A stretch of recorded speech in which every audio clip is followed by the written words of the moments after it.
Kabanata 621. Pintong Templo. Umalis sa Villa sa kanyang kotse, nagmaneho si Tyr Summers patungo sa Golden Temple. Maraming ideya ang tumatakbo sa kanyang isipan habang nagmamaneho. Hindi pa niya nakita si Sachin Taylor, bagamat kilalang kilala ang kanyang kawalang kaalaman hindi lamang sa Strego City, kundi sa buong Timog. Tinabi sa kanya ng intuition ni Tyr na hindi madaling pakitunguhan si Sachin. Nakita niya ang hindi mabilang na napakalakas na mga karakter sa buong panahon niya sa ibang bansa. Kahit na sila ay natalo sa kalaunan, ang ilan sa mga tagumpay ay dumating sa isang presyo. Ilang beses pa nga halos mawala ng buhay si Tyr. Hindi lang iyon, ang Regal Palace ay malapit din sa kabuoang pagkasira sa ilang pagkakataon.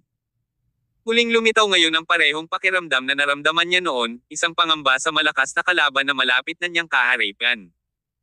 Siya ay tila nakagat ng kaunti pa kaysa sa maaari niyang ngumunguya sa gitna ng kanyang mga pukana at pukana upang sakupin ang Timog. Ang Celestial Empire ay kasing taksil ng mga lugar sa ibang bansa, marahil kahit na higit pa, at napuno ng maraming Panginoon. Sa Sachin, nakita ni Tyr ang isang nilalang na karapat-dapat ihambing sa ilan sa mga pinakamakapangyarihang karakter na nakilala niya sa ibang bansa. At gayon pa man, ito ay sa Timog lamang, sabi ni Tyr. Tinimulan niyang maramdaman ang kahalagahan ng sinabi sa kanya ni Carson York dati. Ang Timog, gaano man ito kalakas at makapangyarihan, ay hindi tugma sa pinakamakapangyarihang hilaga, na tahanan ng hindi bababa sa ilang super prominenteng families. Kung gusto ni Tyr na hamanin ang hilaga, kailangan muna niyang patunayan ang kanyang halaga sa pamamagitan ng pagkuha sa Timog. Matapos ang pag-ulan ng isang buong gabi, sa wakas ay tumigil ito habang ang sinag ng araw ay sumikat sa mga ulap. Ang Strego City ay isang magandang lugar at mukhang sobrang kaakit-akit pagkatapos ng ulan. Mula sa malayo, nakikita ni Tyr ang napakagandang Golden Pagoda ng Golden Temple na nakatayo sa tabi mismo ng Lake Dunham. Ang Golden Temple ay isang napakatanyag na atraksyon dito sa rehiyon. Ilang taon na ang nakalilipas, nang maabot ng komunidad ng martial arts ang rurok nito, ito ay itinuturing na isang behemoth sa komunidad. Kahit na sa paghina ng komunidad ng martial arts ngayon, ang labanan sa pagitan ng Sachin at Master Harrison ng Golden Templo ng dekada na ang nakalipas ay muling nagpalaki sa reputasyon ng templo. Ilang sandali lang, nakarating na si Tyr sa gate ng Golden Temple sa tabi ng bundok. Ang templo mismo ay pinaghiwalay sa dalawang lugar. Ang lugar sa tabi mismo ng pasukan ay para sa mga regular na bisita at turista, kahit sino ay maaaring pumasok at tingnan ang interior. Samantala, ang aktwal na Golden Temple ay nakatayo sa likod sa isang hiwalay na lugar. Ang gate kung saan nakatayo ngayon si Tyr ay hindi ang entrance na hinahanap niya. Iniwan niya ang kanyang sasakyan sa parking lot bago ang mga gate, inikot niya ito at lumapit sa isang maliit na pinto sa gilid. Hindi ito matangkad o malawak, at nagpakita ng mga palatandaan ng pagkasira. Ang pinto ay isang siglo ang edad. Tinulak ni Tyr ang pinto at pumasok. Madaling araw noon, kaya bukod sa nag-iisang monghe na nangungulit ng mga dahon sa compound, wala nang ibang tao. Nang makita si Tyr, huminto ang monghe sa kanyang pagkilos at tumingin sa hindi inanyayahang bisita. Sir, mali po ang napuntahan ninyong lugar. Ang malaking bulwagan ay nasa tapat ng pangunahing pintuan. Umiling si Tyr. Hindi ako naparito para magdasal. Napakunot ang noo ng monghe, bahagya pa. Nagpatuloy si Tyr, I came for Master Clemens, I need to see him. Lalong lumalim ang pagkunot ng noo ng monghe. Sir, masama ang pakiramdam ng master at walang bisita ngayon, mangyaring umalis. Wala akong planong umalis hanggat hindi ko nakakamit kung ano ang pinunta ko dito. Naghahanap ka ba ng gulo? Ang monghe ay isang mainitin ang ulo. Sir, ito ay isang templo, hindi isang lugar para sa iyong mga kagustuhan. Mangyaring umalis, kung hindi ay maaaring hindi maganda ang mga bagay para sa iyo. Tumawa si Tyr. Wala kang laban sa akin. Aba ay matapang. Umuungal ang monghe, itinandayan ang kanyang walis. Sa sandaling iyon, ang mga dahon sa lupa ay pinalo at lumipad patungo sa Tyr. Ang mga nalaglag na dahon, marupok at mahina, ay tila nagtataglay ng sariling lakas. Matalas na parang A-blade, sinundan nila si Tyr na parang palaso na binitawan mula sa busog. Napaatras ng isang hakbang si Tyr, pinaikit ang kanyang mga mata, at sa isang mabilis ngunit banayad na paggalaw, hinampas niya ang mga projectile gamit ang kanyang kanang kamay. Ang ilan sa mga dahon, pagkatapos na matanggal sa kanilang tilapon, ay naka-embed sa kanilang mga sarili ng malalim sa nakapalibot na mga pader ng putik. Iniugoy ang kanyang walis, sinugod ng monghe si Tyr. Ang isang walis para sa pagwawalis ng mga sahig ay iniindayog na ngayon sa epekto ng isang long staff. Napakalakas ng mga galaw, na may kakayahang umatake at ipagtanggol, sinadya itong lumaban sa malalakas. Sa kasamaang palad, ang kalaban ay si Tyr. Sa pag-iwas sa mga pag-atake sa matulin na paggalaw, gamit ang kaunting paggalaw ng palso, hinawakan ni Tyr ang bamboo stick sa dulo ng walis at pinutol ito.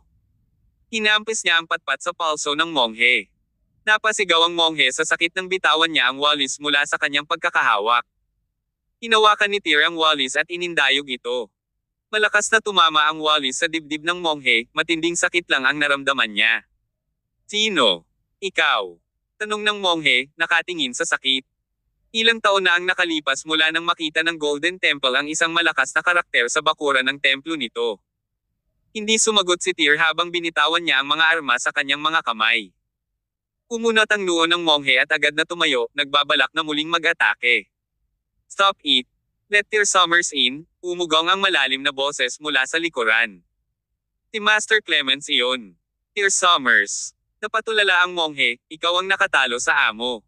Nakataas ang kilay, nanatiling tahimik si Tyr habang tumatakbo papasok sa loob ng templo. Mula sa ilalim ng baston ng Golden Pagoda ang tunog ng mga kampana. Nakagawian ng templo ang pagtugtog ng kampana araw-araw. Sa ilalim ng pagoda, makikita ang isang matipunong monghe na hinahampas ang napakalaking tansong kampana gamit ang kanyang ulo, paulit-ulit. Nagawa niyang tumunog ang kampana tulad ng pagtama nito ng regular na martilyo. Ulong bakal.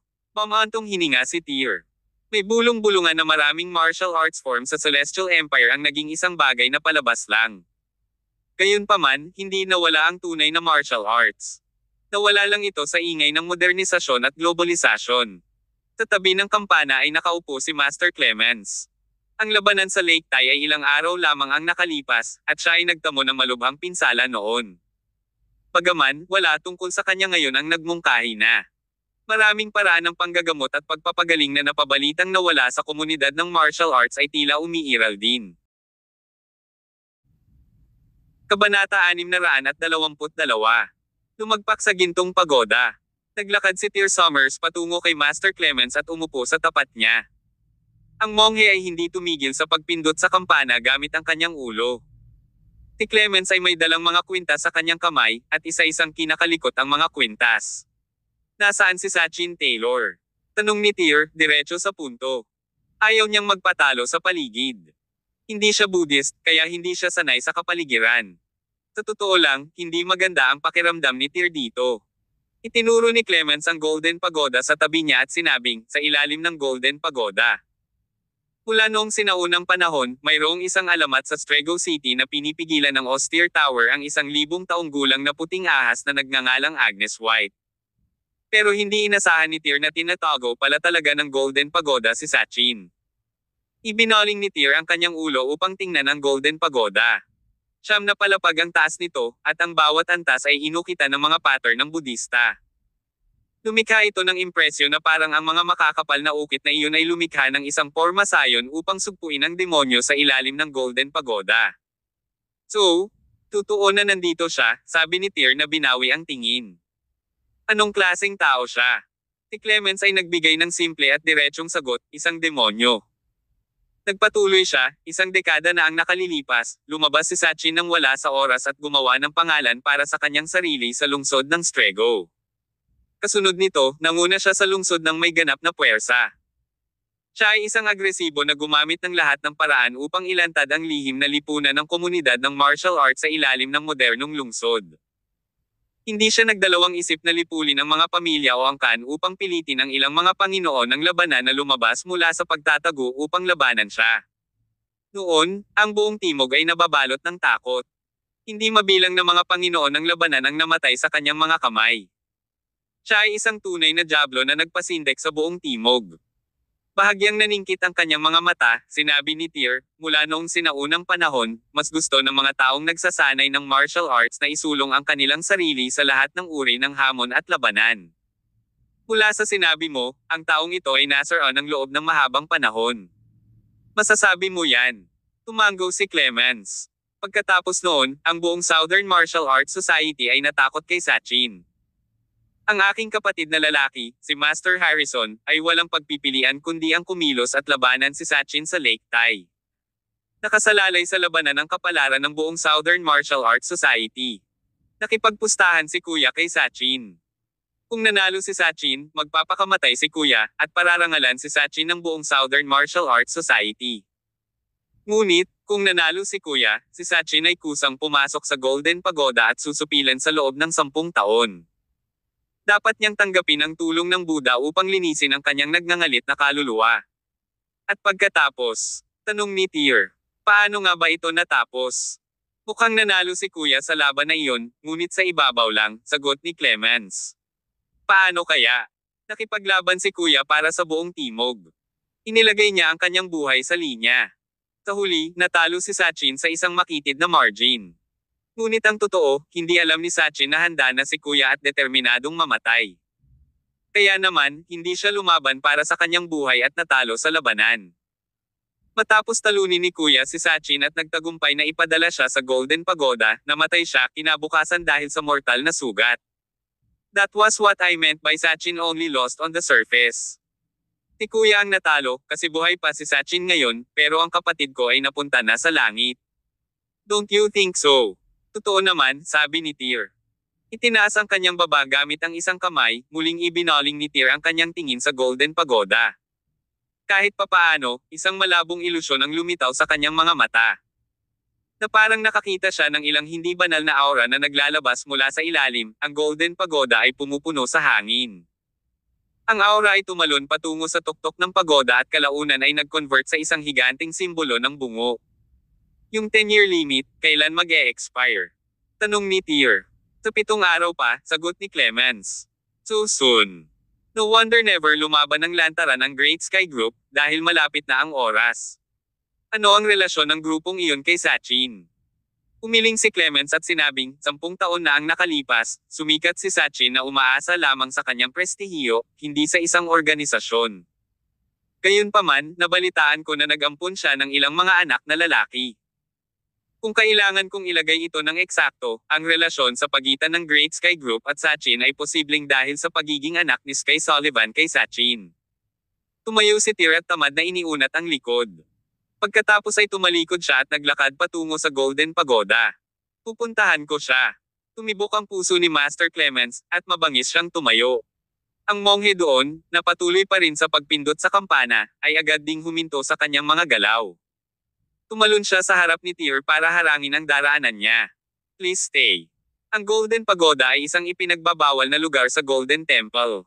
Walang makapasok ng walang pahintulot. Nanlamig ang mga mata ni Tyr. Gusto mo bang pigilan ako? Ito ang aking tungkulin. Hindi mo ako kayang pigilan. Tinatimad si Tyr na makipag-usap sa monghe na ito. Nagpatuloy siya sa paghakbang pasulong. Ngayong nalaman niya na ang Great Sky Group ay nagplano na pumunta sa Golden Temple para kunin si Sachin, hindi na kailangang maging magalang si Tyr. Dahil nakarating na siya sa Golden Pagoda, dapat siyang pumasok at makipagkita kay Sachin. Kung maaari, gusto niyang kunin ang pagkakataong ito para manatili si Sachin dito, habang natutulog sa ilalim ng pagoda. Samantala, ang monghe ay nagmamadaling patungo kay Tyr. Ibinagsak niya ang kalbo niyang ulo na kasing tigas ng bakal kay Tyr. Ang kanyang Ironhead martial style ay totoo sa pangalan nito. Ikiling ang kanyang katawan sa gilid, ipinatong ni Tyr ang kanyang palad sa bakal na ulo ng monghe, naglapat ng kaunting lakas upang itulak ang monghe, na naging dahilan upang siya ay mapaatres. Ginamit ng monghe ang dalawa niyang kamay para sampilan saglit ang tuktok ng kanyang ulo na bakal. Pagkatapos, muli, lumapit siya kay Tyr. Don't make me. Babala ni Tyr. Ginawang kamao ang kanyang palad, hinampis niya ito sa ibabaw ng ulong bakal ng monghe. Kasunod ng isang tunog, ang monghe ay lumipad pabalik at nahulog ng husto sa lupa. Walang makakapigil sa akin na makipagkita kay Sachin. Nagyayelong malamig ang tono ni Tyr, at naglalabas ng dominanteng aura ang kanyang katawan. Habang binibilasan niya ang kanyang mga hakbang, nahulog ang kanyang tingin sa pagoda. Tumigil ka! Tumigil ka! Tumayo ka! Biglang sumugod ang isang malaking bilang ng mga monghe at pinalibutan si Tyr. Ang lahat ng mga monghe na ito ay mahusay na sinanay na mga practitioner ng martial arts, higit sa liga ng mga ordinaryong tao. Ang Golden Temple ay matagal nang ipinagdiriwang sa komunidad ng martial arts. Ang mga combat masters na sinanay sa templo ay ganap na maihahambing sa anumang southern gentry. Parami ng parami ang mga monghe na sumugod mula sa lahat ng sulok. Unti-unting naging matigas ang tingin ni Tyr. Walang makakapidyo sa akin na pumasok. This is a religious ground. I don't want to kill anyone, but if you insist to block me, I don't mind send you to meet Buddha. Sa mga salitang iyon, nagpatuloy si Tyr sa paghakbang. Sa pagsisimula ng kanilang chi, sumugod ang mga monghe upang harapin siya. Nang handa na ang lahat para sa isang showdown, sa wakas ay sumigaw si Master Clemens, "Stop!" Sa ilalim ng utos na nagmumula sa kanilang abet, ang mga monghe na iyon sa wakas ay tumigil sa kanilang mga paggalaw at umatras. Apat na senior master ang nakatayo sa likod ni Master Clemens, sila ay mga matandang master mula sa batch ni Master Clemens, ang mga elder ng Golden Temple. Benefactor Summers, maawain si Buddha. Mangyaring huwag mo kaming pahirapan. Noon, nang matalo si Sachin sa kuya ko, kusa siyang pumasok sa Golden Pagoda at nanatili doon ng 10 taon. Maaaring kilala siya bilang isang diablo, ngunit siya rin ay isang tao na tumyupad sa kanyang salita. Kabanata 623. Ang 10 taong kasunduan ay magwawakas sa 7 araw. Ang diablo na iyon ay isang tao pa rin sa kanyang salita. Ang Golden Temple ay isang sagradong lugar para magsagawa ng Buddhism. Naturally, dapat nating tuparin ang ating pangako at sundin ang kasunduan. Kung pipilitin mong pasukin ang pagoda, kailangan mong tapakan ang mga bangkay ng lahat ng 300 monghe ng Golden Temple. Ang puot na nagmumula sa katawan ni Tyr ay unti-unting nawala habang medyo pinapakalma niya ang sarili. Talagang sinadya ni Master Clemens ang kanyang mga salita. Hindi biro ang sinabi niya. Ang bawat lugar ay may sariling mga patakaran.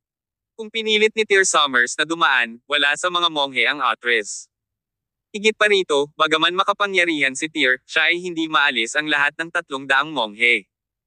Kahit na si Tyr ay may ganoong lakas, hindi siya magiging hanggal upang patayin ang lahat ng mga monghe ng Golden Temple. Hindi niya gagawin.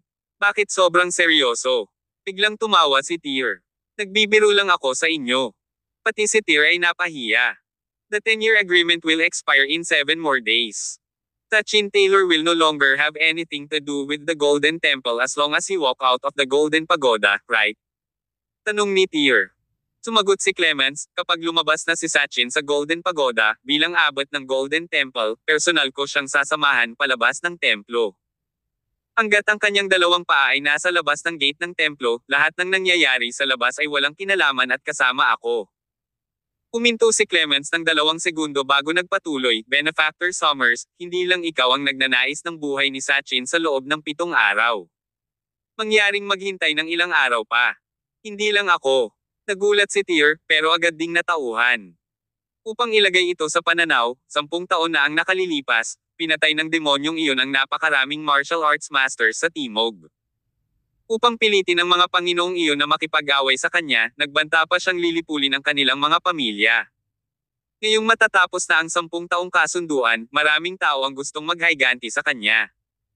Hindi nakakagulat na handa ang Great Sky Group na magbayad ng ganoon kataas na presyo para makuha ang Sachin. Sa ilalim ng normal na mga pangyayari, hindi ito dapat maging isang malaking bagay. Siguradong magkakaroon ng malaking pagdanak ng dugo sa araw na lumabas si Sachin sa pagoda. Okay, sabi ni Tyr. Sa isang huling pagtingin sa Golden Pagoda, tiyak na tumalikod siya at umalis sa Golden Temple. Sa oras na bumalik siya sa mga vilya sa Westlake, bandang 10:00 na ng umaga. Pumunta si Winifred Zia sa kumpanya para magtrabaho, kaya pumunta si Tyr sa villa na inookupahan ni Carson York. Sa karaniwang pavilion, si Carson ay gumagawa ng tsaa habang hinihintay si Tyr. Ano ang sinabi ng mga tao sa Golden Temple? Tanong ni Carson. Naglalakad palapit sa kanya, umupo si Tyr at sumagot, hindi nagsinungaling si Lilia Gibson kay Zeppelin. 10 taon na ang nakalilipas, nakipag-away si Sachin kay Master Harrison mula sa Golden Temple, ngunit natalo siya sa labanan. Kaya, kusang loob niyang tinupad ang kanilang taya at mayroon nakakulong sa Golden Pagoda sa nakalipas na 10 taon. Kaya, ang Golden Pagoda ng Golden Temple ay nagpasare sa demonyo. Ito ay nagbibigay sa akin ng isang pakiramdam na iyon na mabangis, primitive na hayop ay malapit ng lumabas sa hola nito. Sa totoo lang, minamaliit natin ang timog mula pa noong una, sabi ni Carson. Tumawa si Tyr. Ganito talaga ang paraan ng laro namin, dapat pinasinayaan ang timog. Ano ang relasyon sa pagitan ng Sachin at Great Sky Group? Tanong ni Carson. Their relationship is not clear at the moment, sagot ni Tyr, umiling-iling. Ngunit, ang sigurado ay sa loob ng 7 araw, lalabas na si Sachin sa pagoda. Tiyak na ay lalaan ng Great Sky Group ang lahat ng resources nito sa pagpili sa kanya mula sa Golden Temple. Napakaraming kalaban ni Sachin sa 10 taon na ang nakararaan. Siguradong maraming tao ang gustong pumatay sa kanya para makapaghiganti. Sa oras na iyon, magkakaroon ng pagdanak ng dugo sa labas ng Golden Temple. Naging mataimtim ang ekspresyon ni Carson. Tanong niya, Tyr, ano ang gagawin mo? Sumagot si Tyr, mas mainam kung hayaan nating mamatay si Sachin sa Golden Temple. Kapag lumabas na siya, mas magiging challenging ang chess game natin para sa South. Kaya, pagkatapos ng 7 araw, may dadalhin ako sa templo. Umigop ng tsaa si Carson sa harapan niya, kung ganoon, pwede na tayong maghanda. Pagdating ng panahon, lahat ng elite ng pamilya York at pamilyang Quintes ay maaaring magsanib puwersa para labanan sila. No need, pagtanggi ni Tyr sa proposal ni Carson. Ako lang ang na-expose sa Strego City. The York family, Quintes family, and Wolf's Den all are in a semi-hidden state. Kahit na ang bagay na ito ay lubos na mahalaga, hindi natin kailangang ilagay ang lahat ng ating mga card sa mesa. Bukod pa rito para sa isang malakas na mandirigma ng antas ni Sachin, ang pagkakaroon ng mas maraming tao ay hindi nangangahulugang makakatulong. Ano ang gusto mong gawin? Tanong ni Carson. I'll bring a few people over. When the time comes, I'll personally ambush and kill Sachin, sagot ni Tyr. Matapos mag-isip ng ilang sandali, sa wakas ay tumango si Carson. Okay lang yan, pero, sigurado ka ba? Tumawa si Tyr. Wala pa akong nakilala sa Celestial Empire na makapagbibigay sa akin ng buong lakas. Sana ay makapagbigay sa akin ng mga surpresa ang Sachin na ito. Huminga ng malalim si Carson. Huwag maliitin ang komunidad ng martial arts ng Celestial Empire. Samantala, isang grupo ng mga tao ang nagtipon sa isang opisina sa punong tanggapan ng Great Sky Group. Ang 6 na direktor, 3 aces, at ang chairman nito, si Sky Sullivan, ay naruroon lahat sa silid. Medyo madilim ang kapaligiran sa conference room. Ang hangin ay napuno ng amoy ng nikotina. Sa loob ng 7 araw, sa wakas ay mag-e-expire ang 10 taong panahon ni Sachin. Nang lumabas ang mga salitang iyon sa bibig ni Sky, napuno ng kaseryosohan ang mga ekspresyon ng lahat ng naruroon. 10 taon na ang nakalipas. Sa wakas ay lalabas na si Sachin sa Golden Pagoda at muling lilito sa komunidad ng martial arts. Chairman, handa na tayong lahat. We are sure that Sachin will be safe and sound. Sumang-ayon ang 6 na direktor at 3 aces na handa sila sa anumang bagay. 7 araw mula ngayon, gaano man karaming mandirigma ang gustong samantalahin ang pagkakataong patayin si Sachin, mapipigilan nila ang kanilang mga pag-atake. Bahagyang tumango si Sky. Pagkatapos, tumingin siya kay Benjamin Lloyd, isa sa 6 na direktor, at nagtanong, kumusta ang Moore family ng Alpine Province? Ang pamilyang Moore sa lalawigan ng Alpine ay isa ring nangungunang pamilya sa Southern Gentry. Ang kanilang pamana at lakas ay minsang nirerango sa mga nangungunang makapangyarihang pamilya sa Timog. Sa mga nagdaang taon, ang pag-unlad ng pamilyang Moore sa Timog ay sumulong din ng mabilis. Ang ulo ng pamilyang Moore, si Alec Moore, ay gumawa pa ng isang masamang pahayag. Aniya, sa loob ng 5 taon, ang pamilya Moore ay magiging pinakamataas na pamilya sa unang klase sa Timog. Ang pamilya Moore ay isang pamilya na may napakalaking ambisyon. Gayunpaman, mula sa mga salita ni Sky, maliwanag na sila ay konektado sa Great Sky Group. Si Benjamin, na namamahala sa panlabas na operasyon ng Great Sky Group, ay tumango at sinabing, lahat sila ay nakontak na. Ang pamilya Moore ay nagbigay sa amin ng garantiya na ipapadala nila ang kanilang alas upang makipagtulungan sa amin sa araw na iyon. Yung alas nila. Napangiti ng mahina si Jason Garcia, isa sa 3 aces. Oster Moore. Kung handa si Alec na ipadala si Oster, magagawa natin ang lahat ng tama sa pagkakataong ito. Kabanata 624. Ang Taksil. Sa pagsasalita tungkol kay Ostermore, ang three aces ng Great Sky Group ay naging solemn dahil lahat sila ay mataas ang tingin sa kanya. Hindi katakataka na ganoon ang reaksyon nila dahil may reputasyon si Oster. Sa nakalipas na dekada, kilala siya bilang henyo sa mga henyo sa buong Timog. Wala pang 30 taong gulang si Ostermore. Gayunpaman, ang kanyang mga kakayahan ay kabilang sa liga ng mga top-notch combat masters ng Timog. Dagdag pa, mayroon din siyang dominanteng titulo na Southern Emperor. Ang Southern Emperor, si Ostermore. Ang kanyang titulo ay ipinangalan sa makalangit na anak. Dala nito ang kahulugan ng kanyang presensya na kahawig ng kalooban ng Diyos, dahil siya ang karapat-dapat na pinakamahusay na mandirigma ng bagong henerasyon sa Timog. Kasabay nito, siya ang dahilan kung bakit mabilis na umunlad ang pamilya Moore nitong mga nakaraang taon. Ang taong ito ay hindi karaniwan mula sa sandali ng kapanganakan. Ang manghuhula na nakabasa ng kanyang kapalaran ay nagsabi na si Oster ay hindi isang ordinaryong tao. Sa makatuwid, pinangalanan niya itong Oster dahil ang kanyang kapangyarihan ay maihahambing sa Diyos. Sinabi ni Sky Sullivan, kahit sino pa ang ipadala ng pamilyang Moore para makipagtulungan sa amin, hindi namin ito basta-basta. Oo. Tumango ang 6 na direktor at 3 aces. Dumating na rin ang araw na pinakahihintay. Pagkatapos talakayin ang mga bagay, nagsindi ng tabako si Sky at huminga ng ilang sunod-sunod. Palaipat-lipat ang tingin niya sa lahat ng direktor. Sa wakas, ito ay nanirahan kay Lilia Gibson. Biglang tumibok ang puso ni Lilia mula sa makahulugang titig na iyon. Kahit papaano, ang tingin ni Sky ay nagpanik sa kanya. Ang plano para sa Great Sky Group na salubungin si Sachin Taylor mula sa Golden Temple ng Dunham Lake ay palaging isang lihim. Matagal bago ito, nagbigay ako ng mga utos sa inyong lahat na bago makumplito ang planong ito, talagang walang mga problemang dapat lumabas upang maging komplikado ang plano. At the same time, paulit-ulit ko ring binalaan ang lahat na huwag ilalabas ang pusa sa bag. Dahil sa mas maraming nakakaalam nito, mas maraming panganib na haharapin ni Sachin. Ngunit, bakit may lumabag sa pagbabawal at nagbingi-bingihan sa aking mga tagubilin? Nang marinig ang mga salitang ito, bahagyang namutla ang ekspresyon ng lahat ng naroon.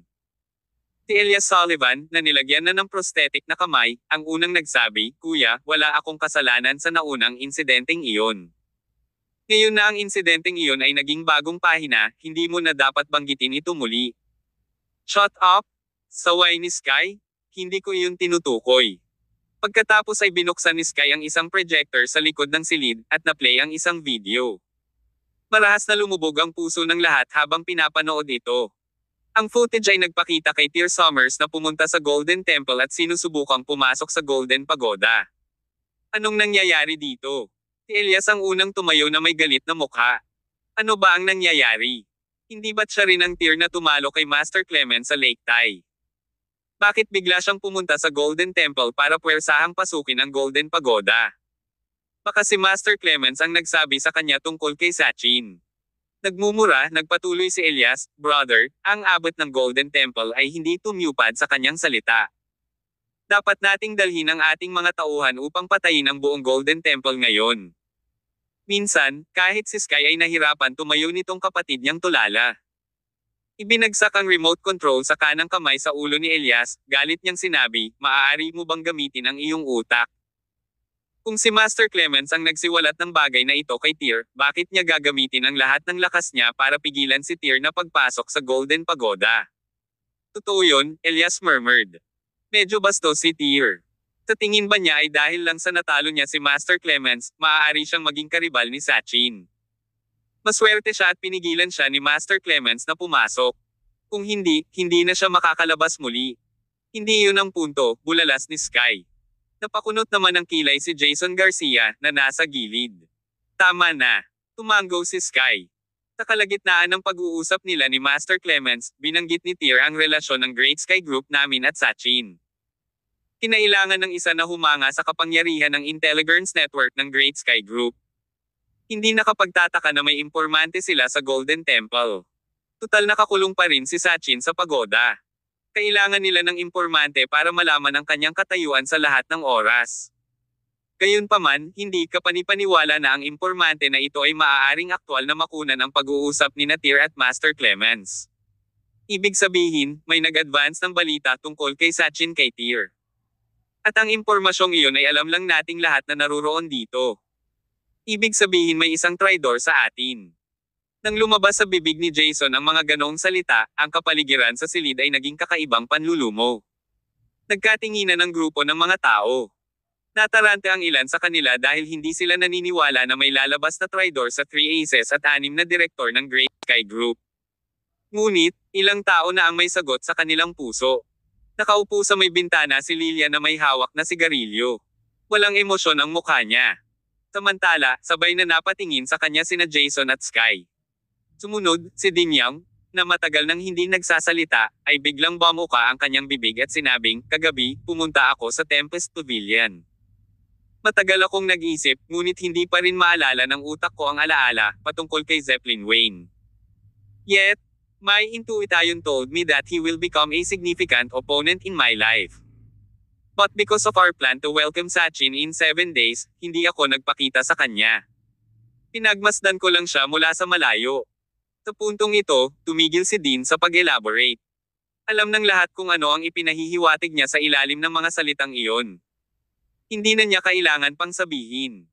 Ang mga dapat na maunawaan ng kahulugan ay dapat na makuha ito sa ngayon. Sa wakas ay tumayo si Lilia at sinabing, "Tama. Kahapon, dumaan ako sa Tempest Pavilion.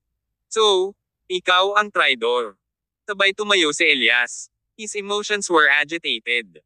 "Lilia, you are one Great Sky Group 6 directors. Bakit ka pumunta sa pavilion?" "I went to meet Zeppelin. We were lovers once, and I still think of him now, so I wanted to meet him." "May problema ba yon?" Malungkot ang mukha ni Elias. Medyo galit na galit siya. Palagi siyang may pagmamahal kay Lilia kahit na mas matanda ito sa kanya ng ilang taon. Siya ay naglunsad ng isang ligaw na pagtugis sa kanya sa loob ng mahabang panahon, ngunit paulit-ulit na tinanggihan. At ngayon, nakipagkita pa talaga si Lilia sa ibang lalaki sa gabi. Hindi katakataka na labis na ikinalungkot ni Elias. "Lilia, how dare you cheat behind my back?" Galit na nagmura si Elias. "Shut up." Kabanata 625. Pag-aresto sa bahay.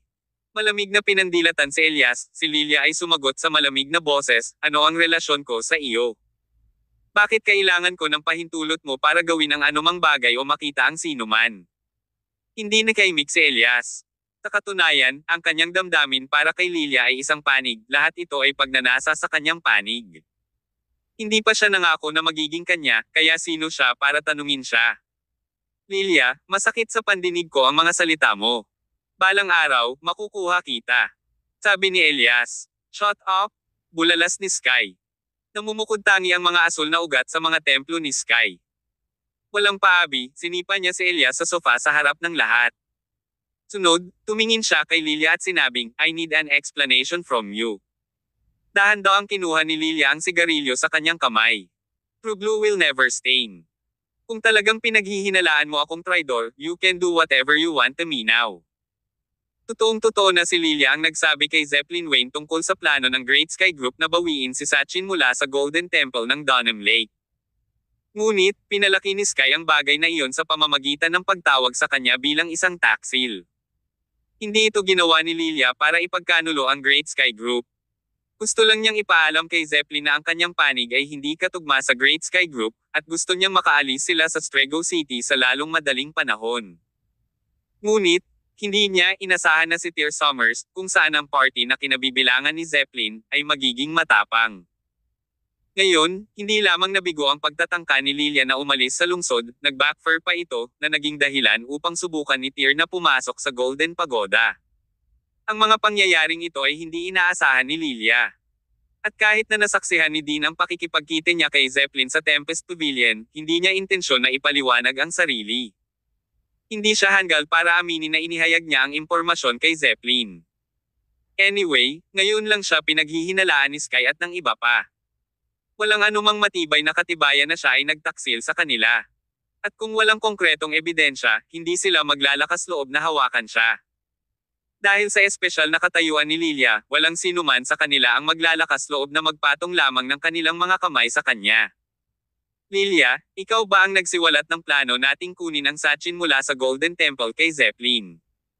Tanong ni Jude Sanchez, isa pa sa mga direktor ng Great Sky Group. Isang tawa ang pinakawalan ni Lilia. If you say so, then you've already made your judgment. Kailangan ko bang magpaliwanag sa sarili ko? Lilia, huwag kang umarte ng kabalbalan dahil lang sa alagad ka ni Sachin. Agad namang tumayo si Jude. Kung alam ito ng iyong amo, magdurusa ka rin. Ang natatanging pagkakakilanlan pala ni Lilia ay ang alagad ni Sachin. May bulong-bulungan na kinuha ni Sachin ang maraming mga foster son bago nakulong sa Golden Temple. Gayunpaman, wala sa mga alingaw-ngaw ang may kasamang balita tungkol sa pagkakaroon niya ng isang alagad. Ngunit dahil walang nagsalita tungkol dito ay hindi nangangahulugang hindi ito totoo. Si Lilia ay tunay na alagad ni Sachin, at matagal nang sumunod sa kanya.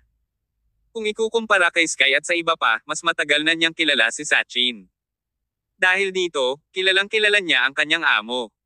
Kahit na alam niyang natalo ni Tyr si Master Clemens sa Lake Tai, sa kaibuturan niya, alam niyang malamang na hindi makakapareha si Tyr kay Sachin.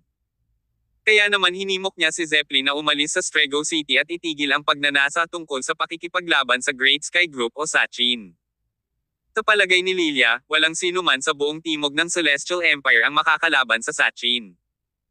Sa pagtanggi ni Lilia na umamin sa mga akusasyon, wala sa mga taong naruroon ang maaaring gumawa ng anuman tungkol sa kanya. Pero dahil napag-usapan na nila ito ng lantaran, hindi na ito pwedeng pabayaan ni Sky. Sabi ni Sky, Lilia, wala akong pakialam kung isiniwalat mo man ang mga plano namin kay Zeppelin o hindi. Habang lumalabas ang kalaban sa araw na umalis si Sachin sa templo, mas maraming panganib ang kakaharapin niya. Lalo na ngayong si Tyr, na tumalo kay Master Clemens, ay isa sa mga kalaban. So, Lilia, naiintindihan mo ba ang ibig kong sabihin? Pinatay ang sigarilyo sa kamay, sumagot si Lilia, Sky, you're making all this fuss just to put me under house arrest, di ba? Fine. Haha. Then, we'll let Sachin be judge of this kapag bumalik. Walang awa si Sky. Direkta niyang pinapasok ang mga tauhan niya at dinala si Lilia. Bilang alagad ni Sachin, kahit na hindi pa siya nakagawa ng bagong galaw sa loob ng maraming taon, alam na alam ng lahat kung gaano kalakas ang babaeng ito. James Martin, bantayan mo siyang mabuti, utos ni Sky. Kumunat ang noo ni James. Tagapangulo, bahagi ako ng pangunahing puwersa para pagdating ng oras para kunin si Sachin. Obviously, ayaw ni James na gawin ang nakakapagod na gawaing ito. Sa gilid, tawa ng tawa ang pinakawalan ni Lilia. Sky, kilalang-kilala mo ako. Hindi mo na kailangang magpadala ng magbabantay sa akin. Hindi ako tatakbo, at imposibleng tumakbo ako. Okay. Walang ibang gustong sabihin si Sky.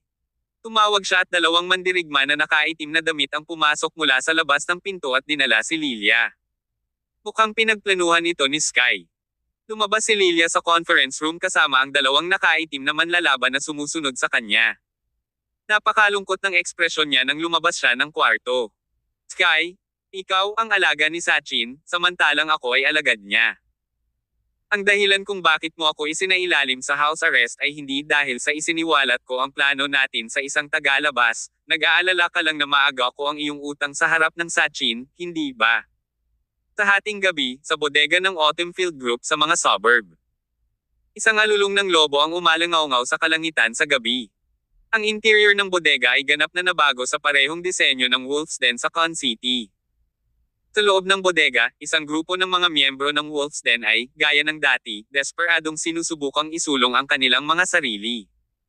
Sa huling labanan kay Yaren ng pamilyang Saxon, isang miyembro ng Wolf's Den ang nasawi. Nagresulta ito sa mga taong ito na maging mas masipag kaysa dati. Noong sila ay nasa Con City ng Riverdale, ang mga miyembro ng Wolf's Den na ito ay marahil ay nahaharap lamang sa mga karaniwang manlalaban. Para silang malalaking isda sa maliit na lawa. At ngayon, nakarating na sila sa lawa na ito sa timog sa ilalim ng pamumuno ni Tyr. Sa lawa na ito, mayroong lahat ng uri ng mabangis na isda. Ang mga miyembro ng Wolf's Den na ito ay maaari lamang gawing mas mahalaga ang kanilang sarili upang matiyak na hindi sila kakainin ng mas malalaking isda sa lawa na ito. Ang lipunang ito, sa katunayan, ay maihahambing sa klasikong laro ng snake. Kung mahina ka, magiging pagkain ka ng iba. Kapag naging malakas ka lang makakalamon ka ng iba at maging pinakamalaking isda. Dahil dito, kinailangang harapin ng mga miyembro ng Wolves Den ang isang mas masamang kapaligiran sa hinaharap.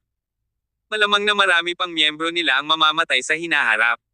Sa makatuwid, kasunod ng mga tagubilin ni Tyr, nagsimula na si Max Cheever na mag-recruit ng mga bagong miyembro mula sa buong Celestial Empire.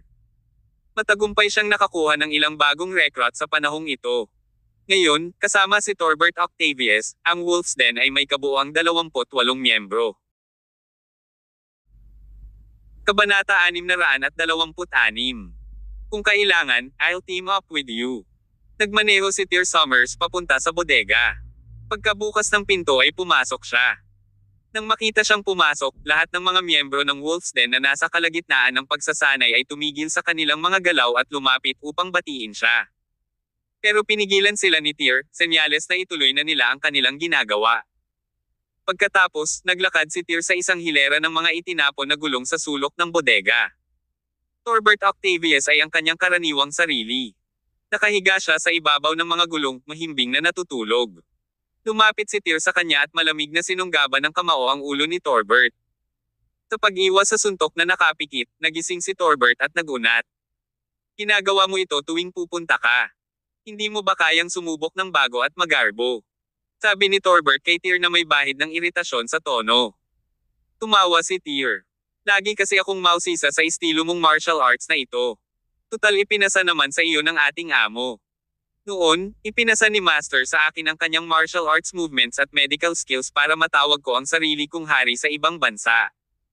Kaya, gusto kong malaman kung gaano kahusay itong Waddle Sleeping Feast na itinuro niya sa iyo. Wag ganon. Tinulak ni Torbert si Tyr. Ang Waddle Sleeping Feast na ito ay hindi kasing lakas ng iyong bayan kay Needles. Kampi ang matandang iyon noon. Mas pinaburan ka niya kaysa sa akin. Pagkasabi noon, kumikab ulit si Torbert bago idinagdag, anong ginagawa mo dito sa hating gabi? Dapat sinasamahan mo ang asawa mo sa bahay imbes na pumunta ka sa Wolves Den. Sa 7 araw, lalabas si Sachin Taylor sa Golden Temple. Gusto kong sumama ka sa akin para patayin siya, sabi ni Tyr. Sachin. Medyo natarante si Torbert. Ano ba ang bagay na iyon? Hindi nakakagulat na tila hindi alam ni Torbert ang dakilang Sachin. Pagkatapos ng lahat, nang makuha ni Sachin ang kanyang katanyagan sa komunidad ng martial arts higit sa 10 taon na ang nakalilipas, si Torbert, tulad ni Tyr, ay isang binatilyo pa lamang. Bagamat lumipat ang Wolves Den sa Strego City, ginugol nila ang karamihan ng kanilang oras sa bodega na ito. Sa kadahilanang iyon, natural para kay Torbert na hindi kilala si Sachin. Speaking of which, this man should be a compelling character, sagot ni Tyr. Yung tipong kahit hindi ka siguradong matatalo. Nagtatakang tanong ni Torbert. Kung tutuusin, sa lahat ng taon nilang magkakilala, hindi pa nakita ni Torbert si Tyr na kasing seryoso niya ngayon. Hindi ako sigurado, ngunit ang aking intuition ay nagsasabi sa akin na hindi ko maaaring hayaan ang Sachin na ito na umalis sa Golden Temple ng buhay. Kung hindi, ang larong ito na nilalaro natin sa Timog ay magiging kasing hamon ng impyerno.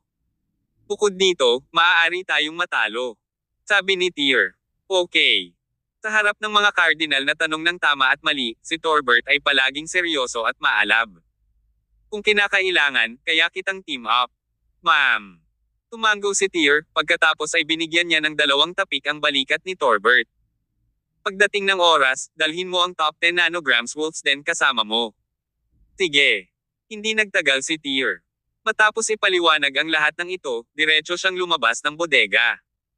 Sa mga sumunod na araw, naging mapayapa ang buong Strego City. Wala ni Tyr o Great Sky Group ang gumawa ng anumang aksyon. Parang naging harmonious ang lahat. Ngunit alam ng lahat na sa ilalim ng kalmado at katahimikan, ang bagyo ay umuusad. Sa gabi ng araw bago lumabas si Sachin sa pagoda, ang lahat ng mga monghe ng Golden Temple ay nagtipon sa harap ng Golden Pagoda Square upang magnilay at magbigkas ng mga sutra. Ang kanilang pagkilos ay tila isang uri ng ritual upang matulungan ang kaluluwa ni Sachin na makahanap ng kapayapaan. Ginawa ng mga monghe ang lahat para dalisayan ang masamang espiritu. Ngunit si Sachin ay hindi patay. Muntik na siyang makalabas sa kanyang kulungan. Para sa kadahilanang ito, si Master Clemens ay walang mahalagang gawin, at maaari lamang umasa na ang pag-awit ay magagawang linisin ang masamang kaluluwa ni Sachin. Lamang, ang lahat ng mga pagsisikap na ito ay magiging walang kabuluhan. Sa ibaba ng Golden Temple ay Dunham Lake. Sa oras na ito, isang maliit na bangka ang lumulutang sa ibabaw ng lawa. Sa deck ng bangka ay isang mesa. Isang lalaking may dominanteng aura ang umupo sa harap ng mesa. Ang lalaki ay Green Dragon. Bilang isa sa 4 Gate Masters ng 6 Doors, si Green Dragon ang namamahala sa mga gawain ng departamento sa Timog. Ngunit, ang Strego City ay palaging nasasakupan ni Julio Morgan. Bago ito, hindi pa nagpakita ang Green Dragon sa lungsod. Kahit na noong nagduwentuhan sina Tyr at Master Clement sa Lake Tai. Ngunit sa pagkakataong ito, narito ang Green Dragon. Dumating siya noong araw bago mabawi ni Sachin ang kanyang kalayaan. Ang kanyang hitsura ay sapat na upang ipahiwatig ang kahalagahan ni Sachin. Kahit na ang Green Dragon ng 6 Doors ay kailangang isaalang-alang siya. Nakatayo si Julio sa busog ng bangka, nakatingin sa mga monghe na umaawit sa harap ng Golden Pagoda. Napabuntong hininga siya. Mula sa nakalap na balita ng ating departamento, lihim na nakapasok sa Strego City ang malaking bilang ng mga mandirigma sa mga nagdaang araw. Sila ay mga master na minsang nawala sa martial arts community sa loob ng maraming taon, tulad ni Namantes at Thomas Ziegler. Ang lahat ng mga taong ito ay ipinagdiriwang na mga master ng labanan sa komunidad ng Southern Martial Arts sa mahabang panahon. Nagtataglay sila ng sama ng loob kay Sachin, kaya ngayong malapit na siyang malaya, lahat sila ay tumakbo upang patayin siya. Minsan, hindi ko talaga maintindihan ang mga Budistang ito. Sa tingin ba nila ay kaya nilang pigilan ang masasamang gawain ni Sachin sa pamamagitan ng pagmumuni-muni at pag-awit ng mga sutra? What a joke! Pinuhusan ng Green Dragon si Julio ng isang baso ng alak. Aniya, bawat tao ay may kanya-kanyang kakaibang paraan ng paggawa ng mga bagay-bagay, ngunit ang pangungutya sa paniniwala ng ibang tao ang huling bagay na dapat mong gawin bilang isang tao. Anyway, halika at uminom. Oo naman boss. Umupo sa tapat ng Green Dragon, dinampot ni Julio ang baso ng alak sa mesa at ininom ito sa isang lagok. Salamat sa alak, boss. Isa pa. Nagbuhos ng isa pang baso si Green Dragon para sa kanyang nasasakupan. Nagmamadaling kinuha ni Julio ang bote ng alak sa kamay ni Green Dragon at sinabing, "Boss, payagan mo ako." Walang sinabi ang Green Dragon kundi hayaan si Julio ang bote ng alak. Ibinuhos ni Julio ang alak para sa Green Dragon sabay sabing, "Boss, now I finally get why you said that Tyr might not win this game in the South. Now that even the devil is out, Tyr will have a difficult time really." Bago mo banggitin ang something along the lines of survival of the fittest, iniisip ko sa sarili ko, kung mananalo si Sachin, sa tingin mo ba papayag siya sa plano natin? Kung ganoon, sa tingin mo ba matatalo ni Sachin si Tyr? Retorikong tanong ni Green Dragon. Biglang huminto si Julio na nagsasali ng alak. Aniya, boss, napakahirap kong sagutin ang tanong na ito. Hindi ko talaga masabi. Imposibleng sabihin, dahil pareho silang top fighters from different generations. Tumawa si Green Dragon. Kung ganoon nga, ang larong ito ng chess sa Timog ay napakagandang panoorin, hindi ba?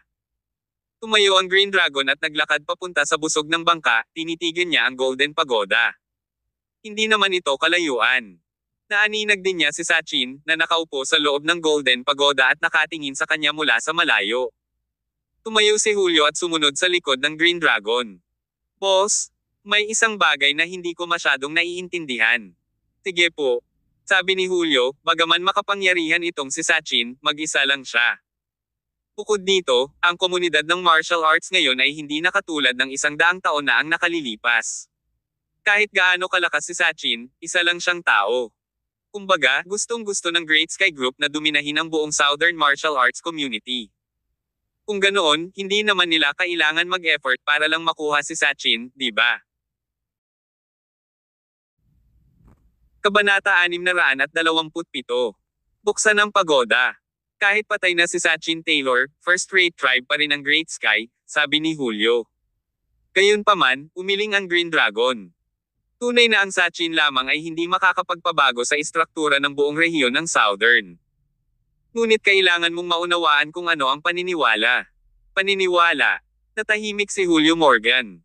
Tulad ng kung paano naniniwala ang mga monghe sa Golden Temple kay Buddha, kay Sky Sullivan at sa kanyang grupo, si Sachin Taylor ang kanilang Diyos. Siya ang kanilang paniniwala. Sa pananampalataya, maaaring hindi mapagtagumpayan ng mga tao ang bawat labanan, ngunit kung wala ito, sila ay tiyak na gumuho, sabi ni Green Dragon.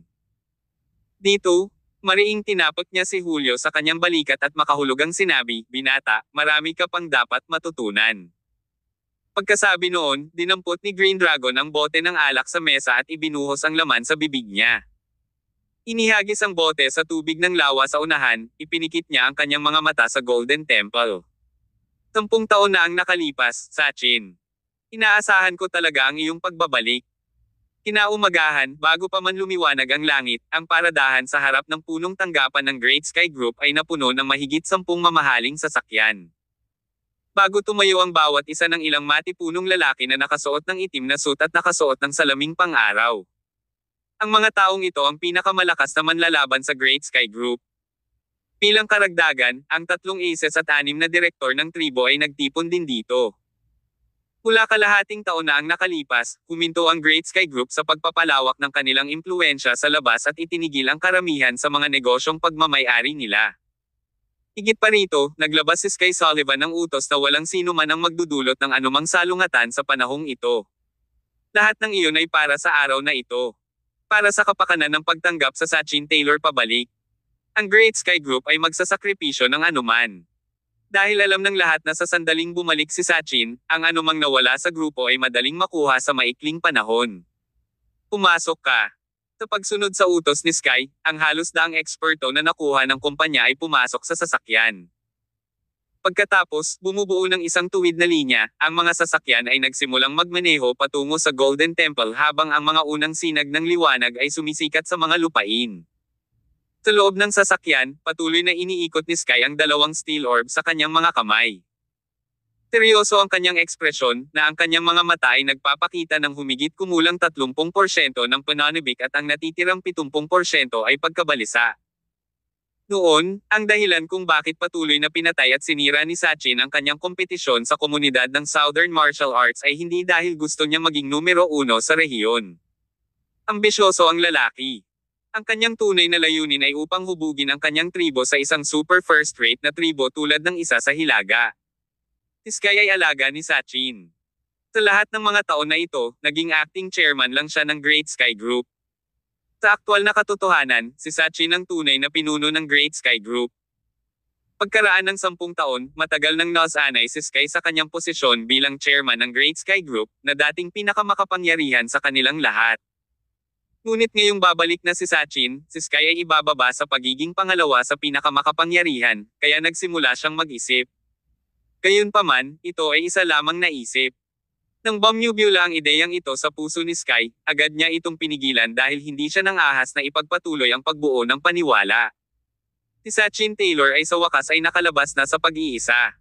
Nakasandal sa upuan niya, tinanong ni Sky si Benjamin Lloyd, na nasa tabi niya, dumating na ba ang mga tao ng pamilya Moore?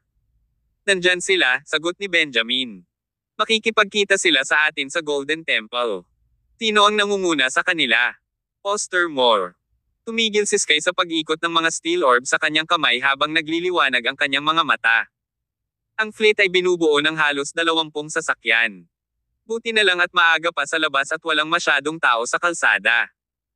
Kung nakita ng publiko ang napakaraming mararangyang sasakyan na nagmamaneho sa isang file, alam ng Diyos kung gaano karaming kaguluhan ang aidudulot nito. Sabay-sabay, sa Golden Temple, tumunog ang kampana sa umaga. Ang ulong bakal na monghe na iyon ay itinutok ang kanyang matibay na ulo sa malaking metal na kampanilya para airing ito. Gayunpaman, ang mga chimes ng umaga ngayon ay bahagyang naiiba sa karaniwan. Mas mabilis at mas mahaba ang tunog nila. Maagang nagising si Clemens kaninang umaga. O sa halip, wala pa siyang tulog. Ngayong umaga, nagpalit siya ng damit ng kanyang abet at hinawakan ang tungkod ng abet habang nakaluhod siya sa rebulto ni Buddha sa pagdarasal. Sa malaking bulwagan, lahat ng 300 disipulo ng Golden Temple ay nagtipon. Ang araw na ito ay tiyak na kakaiba at mahalagang araw para sa kanila. Ang Golden Temple ay nagpakulong ng demonyo sa loob ng 10 taon. Sa nakalipas na 10 taon, ito lamang ang pinagtutuunan ng pansin ng templo. At ngayon ang huling araw ng 10 taong pagkakakulong na ito. Gayunpaman, dahil sa kanilang pagiging mahabagin, wala sa 300 monks ang nakadama ng kagaanan. Kung ang 10 taong pag-iisa na ito ay hindi nakatulong kay Sachin na alisin ang kasamaan sa kanyang puso, sa sandaling umalis siya sa pagoda, ang komunidad ng martial arts sa katimugang rehiyon ay haharap sa panibagong pagdanak ng dugo. Gayunpaman, sinubukan ng Golden Temple. Ang susunod na mangyayari ay wala sa kanilang mga kamay. Kahit noong nandito pa si Harrison ay halos hindi na siya manalo laban kay Sachin. Tsaka wala na si Harrison dito. Kagalang-galang na Ginoo, narito na ang madaling araw, mahinang pahayag ng 4 na matatanda ng Golden Temple habang papalapit sila kay Clemens. Tumayo si Clemens, umalis sa bulwagan, at kasama ang 4 na matatanda at 300 monghe na kasama niya, ay dumating sa Golden Pagoda. Ang sikat ng araw ay sumisikat ngayong umaga. Ngunit nang marating ni Clemens at ng kanyang mga tao ang tore, biglang nagkaroon ng pagtitipon ng maitim na ulap sa itaas ng pagoda, na humaharang sa sikat ng araw palayo sa lugar na ito. Agad na nagdilim ang kalangitan. Tumayo si Clemens sa harap ng pagoda at sumulyap sa mga nagbabantang ulap sa itaas. Pinagsama-sama ang kanyang mga palad sa panalangin, umawit siya ng Amitabha. Natupad na ang 10 taon, at nalalapit na ang paglaya kay Sachin. Gayunpaman, ang maitim na ulap ay umaaligid sa itaas nila. Hindi ito magandang senyales. Ang 300 monghe ay tumayo kasama si Clemens sa plaza bago ang pagoda. Pagkatapos, isang alon ng pag-awit ang maririnig na tumatagal ng buong 15 minuto. Sa wakas, nang matapos ang pag-awit, ang parisukat ay nahulog sa katahimikan. May mga sipol lamang ng ihip ng hangin, at mga tunog ng pagtibok ng puso ng 300 monghe. Sa sandaling iyon, ang bawat monghe, kabilang si Clemens, ay hindi maiwasang mabalisa. Marami sa kanila ang nagpakita pa ng takot sa kanilang mga ekspresyon. Para bang isang walang katulad na demonyo ang malapit ng magising mula sa selyo nito at lalabas sa Golden Pagoda. Maya-maya lang ay muling tumunog ang malaking kampana. Ang isa sa mga matatanda ng Golden Temple ay muling lumapit kay Clemens at hinimok, kagalang-galang na Ginoo, oras na. Huminga ng malalim si Clemens. Pagtingin sa malalaking pinto sa unahan, iniutos niya, buksan ang pagoda. Kabanata 628. All hail Sachin Taylor. 2 monghe na humigit kumulang 190 centimeters ang taas na may buff body ang nagjogging papunta sa mga pintuan ng Golden Pagoda. Kasunod ng malalakas na langit-ngit, nabuksan ang mga pinto ng pagoda. Kaagad, isang bugzo ng hangin ang humampas sa Golden Temple habang ang mga nagbabantang ulap ay muling natatakpan ang kalangitan, na nagpinta ng isang malademonyong tanawin. Mula sa loob ng tore ay nagmula ang malulutong na tunog ng 2 metal na kedena na pilit na pinuputol. Pagkatapos, maririnig ang tunog ng mga kedena ng metal na kumakalas sa lupa habang dahan-daang lumabas ang isang matangkad at maskuladong silhwete mula sa pagoda. Bago pa man lumitaw ang lalaki, ang tunog lamang ng gumagapang na mga tanikala ay sapat na upang mapigil ang hininga ng maraming monghe na naruroon. Dahil sa takot, marami sa kanila ang tumanggi na tumingin man lang sa pasukan ng tore. Sa wakas, lumabas sa pagoda ang lalaking parang demonyo. Kahit na nakakulong siya sa loob ng Golden Pagoda ng 10 taon, nanatiling matangkad at kapansin-pansin ang pangangatawan ng lalaki. Sa kabila ng maraming taon nang hindi nakakakita ng sikat ng araw, nanatiling masigla at masigasig ang kanyang tingin. Si Sachin Taylor ay malapit ng mag-50 ngayong taon. 10 taon na ang nakalilipas, siya ay kinoronahan bilang ang pinakamakadiyos na pag-iral sa komunidad ng martial arts sa timog na rehiyon. Nagresulta iyon sa kanyang pagkakulong sa Golden Pagoda ng 1 dekada. Ngayon, bumalik ang demonyo sa normal na mundo. Kumapit. Ang mga metal na kedena na kasing kapal ng braso ng isang bata ay kinakaladkad sa likod ni Sachin. Ang mga kedena na ito ay hindi para sa pagpigil sa kanyang mga paa. Sa harap na dulo ng mga metal chain na ito, may mga side-shaped metal hooks na nakaposisyon sa kanyang shoulder blades. Pagkaraan ng 10 taon, ang mga kawit na metal ay tila sumanib sa laman ni Sachin, kaya mula sa malayo, tila 2 metal na kedena ang tumutubo mula sa kanyang mga talim sa balikat. Ang 2 metal na kedena na ito ay hindi pa napagkakabit ng mga monghe ng Golden Temple. Kung sila lang ang gumawa nito, hindi sila magiging malupit na hinayaan ang mga metal hook na tumusok sa balikat ni Sachin. Ito ay isang tampok na hiniling ni Sachin mismo. Nang huwad din ng Golden Temple ang 2 metal na kedena na ito ayon sa kanyang kahilingan, siya ang nagbutas ng mga kawit sa kanyang balikat. Kahit na si Sachin ay itinuring na isang demon, sa isang paraan, siya ay isang man ng kanyang salita. Isang lalaki sa mga lalaki. Ang pagkawala ay isang kawalan, at tinanggap niya ito. Matapos matalo ni Harrison sa Dunham Lake, kusang loob ni Sachin na ikinabit ang kanyang mga talim sa balikat, at pumasok sa Golden Pagoda upang makulong ng 10 taon. Sa loob ng isang dekada, ang mga pinto ng Golden Pagoda ay hindi pa nakakandado. Dahil kung gusto ni Sachin na umalis, nawala si Harrison, walang makakapigil sa kanya. Ngunit hindi umalis si Sachin. Sa halip, tinupad niya ang kanyang salita at kusang loob na tinanggap ang kanyang parusa. Ngayong natapos na ang 10 taon, bumalik si Sachin Taylor. Naglalakad hanggang sa pasukan ng pagoda, dahan-dahan niyang itinaas ang kanyang ulo at tumingin sa madilim na ulap sa itaas ng kalangitan. Kumapang ang kanyang mga labi sa isang nakakagaan na ngiti. Iniunat ang magkabilang braso, nagunat si Sachin, tulad ng ginawa ng maalamat na hari ng unggoy matapos durugan sa ilalim ng bundok sa loob ng 500 taon. 10 taon na.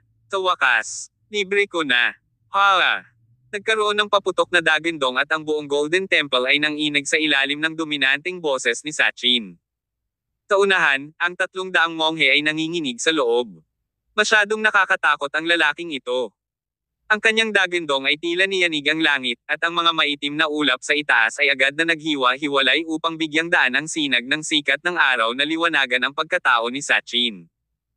Nakataas ang 2 kamay, hinawakan ni Sachin ang 2 metal na kedena at saka dahan-daang hinugot ang mga metal hook mula sa kanyang mga balikat, unti-unti. Tinundan ng mga squelching sounds, tumalsik ang dugo. Maging si Clemens ay nakasimangot ng husto habang pinapanood ang eksenang ito. Dagindong.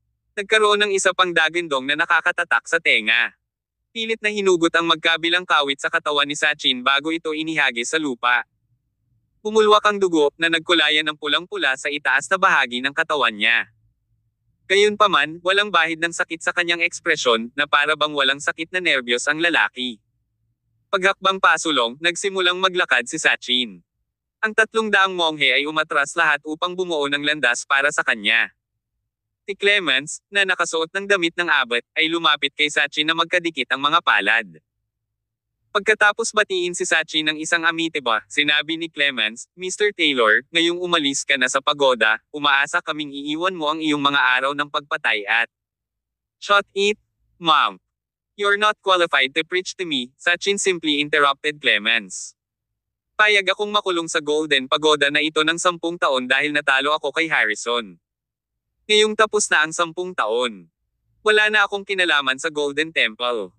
Pagkasabi noon, nagpatuloy si Sachin, patungo sa pintuan ng templo.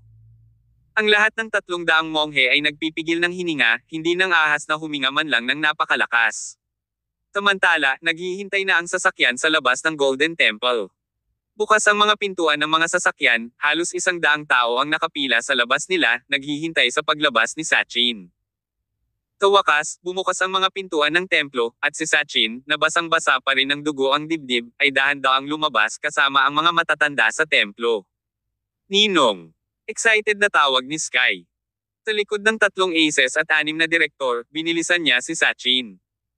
Kaagad, umalangaw-ngaw sa langit ang isang koro ng mga pagbati.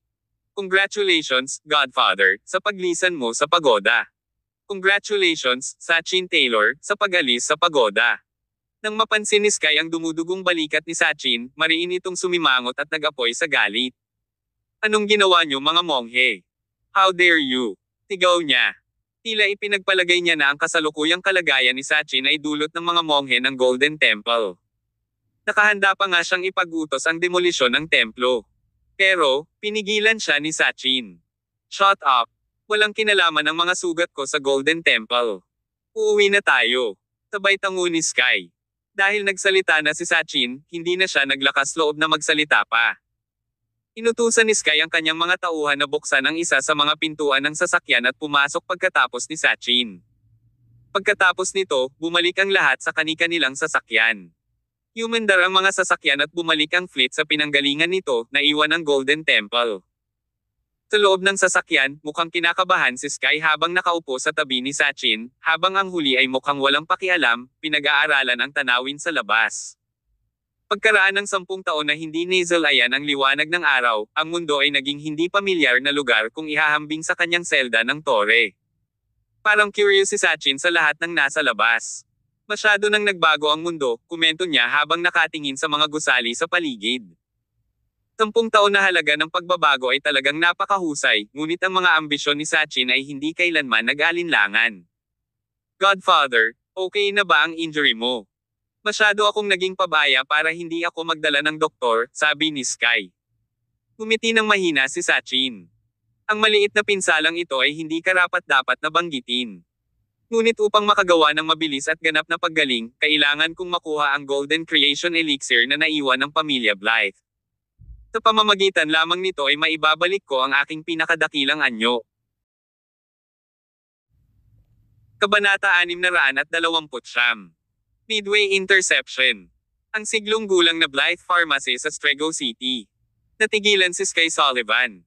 Ngunit Ninong, ang pamilya Blythe ay nabura 10 taon na ang nakalilipas. Tama. Ako ang sumisira sa kanila, sagot ni Sachin Taylor. So, sa akin ang Golden Creation Elixir nila. Mabilis na nagtanong si Sky, nasaan na ang elixir na iyon, Ninong? Magpapadala ako ng isang tao upang kunin ito sa sandaling ito. Walang ganoong pangangailangan. Kumaway si Sachin. Nasa bulag ang elixir. Hindi mo makukuha. I'll go personally. Nakasandal sa kanyang upuan, pumikit si Sachin para magpahinga. Tama, bakit wala si Catherine Gibson? Si Catherine Gibson ay si Lilia Gibson. Tinawag siya ni Sachin at Zeppelin Wayne bilang Catherine, ngunit mula nang maging isa siya sa 6 na direktor ng Great Sky Group, pinalitan siya ni Catherine ng Lilia. Godfather, naaalala mo ba kung paano niya nakilala ang isang blade user na nagngangalang Zeppelin Wayne noong siya ay nasa The Jade Willow? Totoo namang sagot ni Sky. Tumango si Sachin. I do recall something like that. I remember that Catherine planned to elope with that blade user, pero pinigilan siya ng mga tauhan ko sa ilalim ng utos ko. Ano? Bumalik na ba ang blade user? Oo, Ninong. Hindi lang siya bumalik, ngunit isang grupo ng mga makapangyarihang tagalabas ay lumitaw din sa Strego City kamakailan. Tinira nila ang pamilyang Saxton, na control ang pamilyang Jones, at sa tingin ko ang susunod nilang target ay ang ating Great Sky. Grupo at ang buong katimugang rehiyon, ulat ni Sky. Oh, isang kislap ang kumislap sa singkit na mga mata ni Sachin. At ang pinuno nila ay ang blade user na iyon. Hindi. Ang pinuno nila ay isang binata na nagngangalang Tyr Summers. Halos 30s na siya ngayong taon, ngunit nagawa niyang talunin si Master Clement sa Lake Tai hindi pa gaanong katagal. Tyr Summers. Below 30 years old. Parang may naalala si Sachin. Siya kaya ang pumunta sa Golden Temple noong isang linggo, sinusubukang pumasok sa Golden Pagoda. 7 araw na ang nakalilipas, binisita ni Tyr ang Golden Temple na may layuning pumasok sa pagoda. Nahuli siya ni Clemens at ng iba pa. Habang hindi nakikita ni Sachin kung ano ang nangyayari sa labas noon, ang kanyang sensitibong pandinig ay nakatulong sa kanya na malaman kung ano ang nangyayari sa labas. Yung lalaking yon, sabi ni Sky. Wala akong ideya kung saan nanggaling ang taong ito, ngunit nakakasigurado ako na wala siyang magandang intensyon. At saka, sa ganoong krusyal na oras, isiniwalat ni Lilia ang impormasyon tungkol sa pagdating namin para tanggapin ka sa Golden Temple. Godfather, nagtaksil siya sa iyo. Biglang nanlamig ang tingin ni Sachin. Just shooting a glare at Sky was enough to make the latter feel as if he was shoved in an ice pit. Ninong, ako. Kay Sullivan, don't think about trying to scheme or plot right under my nose. You know my temper. Sabi ni Sachin sa malamig na boses. Mabilis na paliwanag ni Sky, I know, Godfather. Hindi ko sinasadyang sir-on si Lilia. You can ask her about this in person once you return. For your return from the pagoda, I was sure there would be dangers in the process. I was only worried for your safety because that Tyr Summers shouldn't be underestimated at all. Tyr Summers. Hindi pa nakikita ni Sachin ang mukha ni Tyr pero isang imahe ng nakababatang lalaki ang nabuo sa kanyang isipan. Napangiti si Sachin. Sa kanyang antas, ang mga tulad niya ay hindi na natatakot sa mga hamon. Para sa kanila, ang mabibigat na kaaway ay isang amusement. Biglang tumahimik ang sasakyan. Isinara muli ni Sachin ang kanyang mga bisperas para magpahinga. Nagpatuloy ang fleet ng sasakyan hanggang sa makarating sila sa isang kagubatan. Bam! May malakas na tunog. Isang malaking bato ang lumipad sa kung saan at nabasag sa windscreen ng sasakyan. Ang napakalaking bato ay tumimbang ng hindi bababa sa 50 kilo, at pagkatapos na basagin ang windshield, ang driver ay halos mamatay sa pag-atake. Huminto ang sasakyan, at huminto rin ang buong fleet na sumusunod sa likod nito. Agad namang nagmulat ng mata si Sachi na kanina pa nagpapahinga. Mabilis na sinabi ni Sky, "Godfather, ang mga kalaban mo noon ay dapat na pumunta rito para maghiganti. Pero huwag kang mag-alala, nagawa ko na ang mga kailangang ayusin. Kaya natin ang basurang ito." Pagkasabi nun ay lumabas na ng sasakyan si Sky. Sa sandaling iyon, nagsimulang lumitaw ang mga silhouette mula sa mga puno sa paligid nila. May mga Caucasian na mukha at Oriental na mukha. Ang bawat tao ay nagpapalabas ng isang siksik na mamamatay tao na aura. 10 taon na ang nakalilipas, ang mga ambisyon ni Sachin ang nagtakda ng kabuuan sa Timog Rehiyon sa Apoy, annihilating maraming tribo, kaya siya ay naipon ng maraming mga kaaway. Kahit na matapos siyang makulong sa Golden Pagoda, sa mga naunang yugto, maraming eksperto sa Timog ang pupunta sa Golden Temple upang maghiganti. Gayunpaman, lahat sila ay itinaboy ng mga monghe ng templo. Nang malaman ng mga taong ito ang tungkol sa templo at lakas ng mga monghe, tumigil sila sa paghahanap kay Sachin. Kaya, maraming tao ang naghihintay sa araw na ito sa loob ng 10 taon na matapos. Ang araw na pinalaya si Sachin Taylor ay ang araw ng kanilang paghihiganti. Karamihan sa mga sumasalakay na naruroon ay mga eksperto ng komunidad ng martial arts na nagtatago sa loob ng maraming taon. Samantala, ang ilan sa mga mayayamang tao na hindi malakas ang katawan ay nagbayad ng mabigat na halaga upang kumuha ng mga asasin at mersenaryo sa halip. Ang layunin nila ngayon ay ipaghiganti ang kanilang namatay na pamilya at mga kaibigan sa pamamagitan ng pagpatay kay Sachin. Sa harap ng fleet, lumitaw ang isang malaking lalaki na halos 2 metro ang taas. Kasunod niya ang isang lalaki at isang babae. Ang tatlo sa kanila ay nasa early 30s. Ang lalaki ay may hawak na hubog na talim, habang ang babae ay may hawak na espada. Ang maskuladong lalaki ay binansagan na Tarzan, natural na nagmula sa kanyang kahangahangang pisikal na lakas. Ang lalaki ay pinangalan ng Lancelot Fire, habang ang babae ay si Lucia Fire. Silang dalawa ay magkapatid. Maraming taon na ang nakalilipas, medyo sikat ang kanilang pamilya sa mundo ng martial arts ng Southern Region. Ngunit ang kanilang tribo ay inalis ni Sachin, at sa panahong iyon, ang magkapatid na ito ay wala para sa pagsasanay kaya't sila ay nakaligtas sa trahedyang iyon. Nang malaman nila na si Sachin ang sumisira sa kanilang pamilya, ang magkapatid ay nagsimulang paunlarin ang kanilang sarili ng walang tigil. Ngayong nakalabas na si Sachin mula sa tore, maaari na silang maghiganti. Si Tarzan ang naghagis ng malaking batong iyon kanina. Siya ay Lancelot at mabuting kaibigan ni Lucia. Bagamat siya mismo ay walang sama ng loob kay Sachin, dahil ang kanyang mabubuting kaibigan ay gustong maghiganti, si Tarzan ay nagpapahiram sa kanila ng isang kamay. Nagpakawala ng mabangis na dagandong, si Lancelot ay sumugod. "Sachin Taylor, 10 taon na ang nakararaan, pinatay mo ang buong pamilya ko. Ngayon, kukunin ko ang ulo mo at iaalay sa pamilya ko, para makapagpahinga sila sa kapayapaan." Sa unahan, iniabot ng mga eksperto ng Great Sky Group ang kanilang handa ng mga armas at hinaronggan ang landas ni Lancelot. Naririnig ang mga tunog ng pagklink ng bakal. Mabilis na hinampis ni Lancelot ang isa sa mga ekspertong armas palayo, at pagkatapos ng 2 pang pag-indayog, pinalipad ang eksperto. Sabay-sabay, kahit saan sa paligid nila, lumitaw din ang iba pang mga asasin at eksperto. Mayroong 12 ng mga tao sa kabuuan, at ang 2 paksayon ay agad na pumasok sa isang madugong labanan sa maliit na kagubatan na ito. Kabanata 630. Sachin Taylor, maghanda upang mamatay. Lumipad ang mga spark at nagsalubong ang mga blades habang tumutugtog sa background ang mga putok ng baril. Isang lalaking mahusay ang pagkakagawa na may panlaban na tindig na katulad ng isang nagdadasal na mantis ang sumugod sa pulutong ng mga manlalaban ng Great Sky, na nagpalipad sa kanila habang siya ay sumusugod patungo sa sasakyan ni Sachin Taylor. Kasunod niya ang isa pang lalaking nakasuot ng itim na trench coat na may hawak na machete. Mabilis na ibinaba ang kanyang talim, patungo rin siya sa sasakyan ni Sachin. Ang 2 lalaking ito ay sina Mantis at Thomas Ziegler na ang mga pangalan ay nabanggit dati sa bangka ng Green Dragon. Na nangangahulugan na ang parehong mga lalaki ay dati ring sikat na mandirigma sa komunidad ng martial arts. Bukod sa kanila, ang mga tao dito upang kitilin ang buhay ni Sachin ay lubos na makapangyarihan. Kahit na ang mga mersenaryo ay hindi kalahating masama.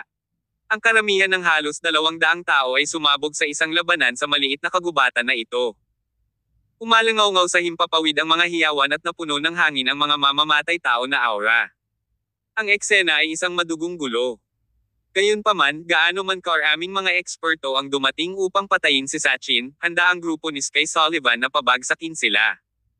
Ang mga lalaking sumama kay Sky para tumanggap ng Sachin ngayon ay ang pinakamalakas na manlalaban ng Great Sky Group. Ang mga lalaking ito ay mga dalubhasang mandirigma na kabilang sa isang first-rate na tribo sa Timog, kaya natural, may sapat na tiwala si Sky sa kanila na hindi iniisip ang mga umaataking ito. Sa loob ng kanyang sasakyan, nagpapahinga pa rin si Sachin ng kanyang mga mata.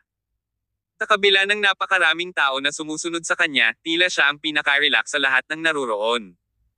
Parang walang kinalaman sa kanya ang mga nangyayari sa labas. Noon lang, sa tulong ng maraming kasama, narating ni Mantes at Thomas ang sasakyan ni Sachin. James Martin. Maririnig na tumatawag si Sky. Si James, nakatatapos lang ng buhay ng dalawang umaatake, ay tumakbo sa bilis ng kidlat.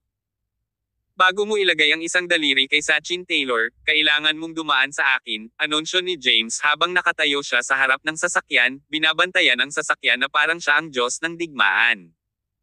Nagpalitan ng tingin sina Thomas at Mantes, pagkatapos ay kasunod ng mahinang ungol, sinugod nila si James.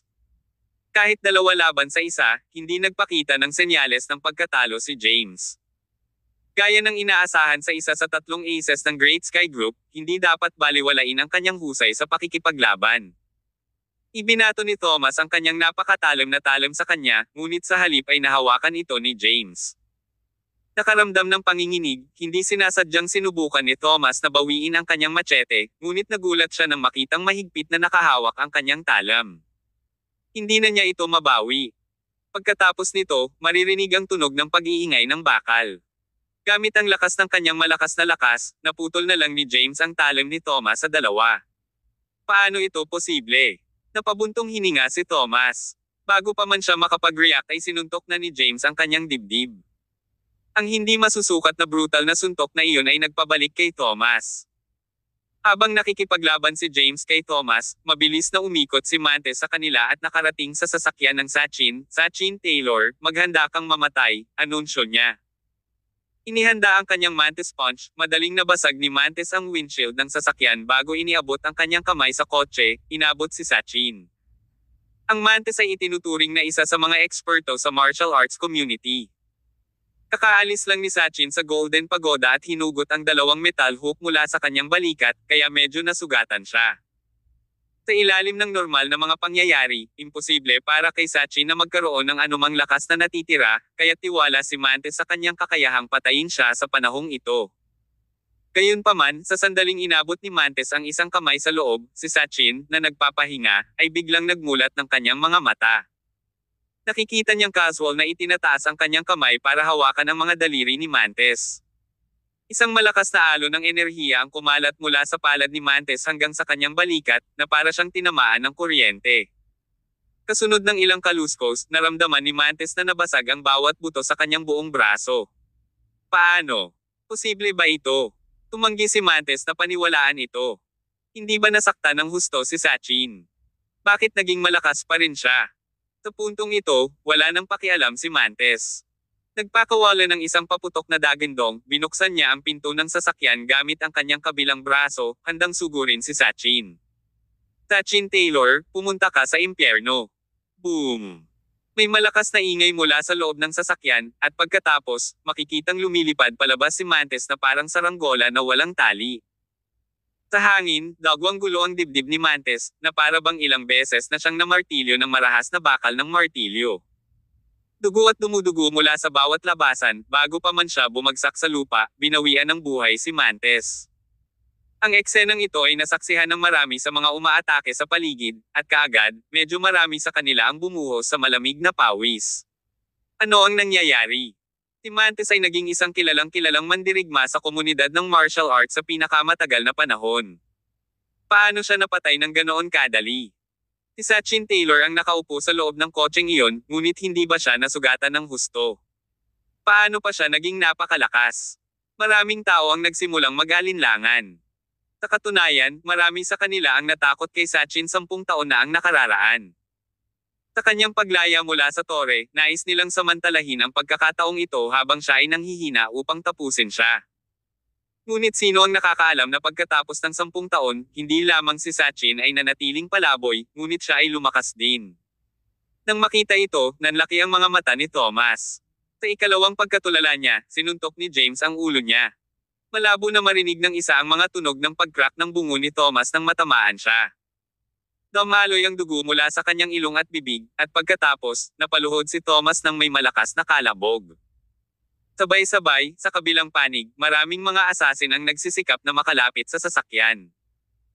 Ipinapalagay nila na ang kanilang kahilingan ay medyo madali, at ang kanilang paymaster ay nagpahayag na hanggat namatay si Sachin, bawat isa sa kanila ay makakakuha ng gantimpala na 50 milyong dolyar. Natukso ng napakalaking halaga, ang mga asasin ay tuwang-tuwa. Ngunit nang magsimula ang labanan, napagtanto nila kung gaano kahirap makuha ang gantimpala na ito. Ang bawat kalaban ay mas malakas kaysa sa naisip nila, lalo na ang 3 Aces of Great Sky Group. Ang bawat isa ay mas agresibo kaysa sa susunod. Bilang karagdagan dito, maging ang mga direktor ng Great Sky Group tulad nina Benjamin Elliot at Wilson Davis ay mga nangungunang mandirigma. Sa wakas, isa sa mga asasin ang gumuho sa pag-iisip. Nagkamali tayo ng pagkalkula. Mas malakas ang mga taong ito kaysa sa inaakala natin. Hindi natin kayang patayin si Sachin Taylor. Let's retreat.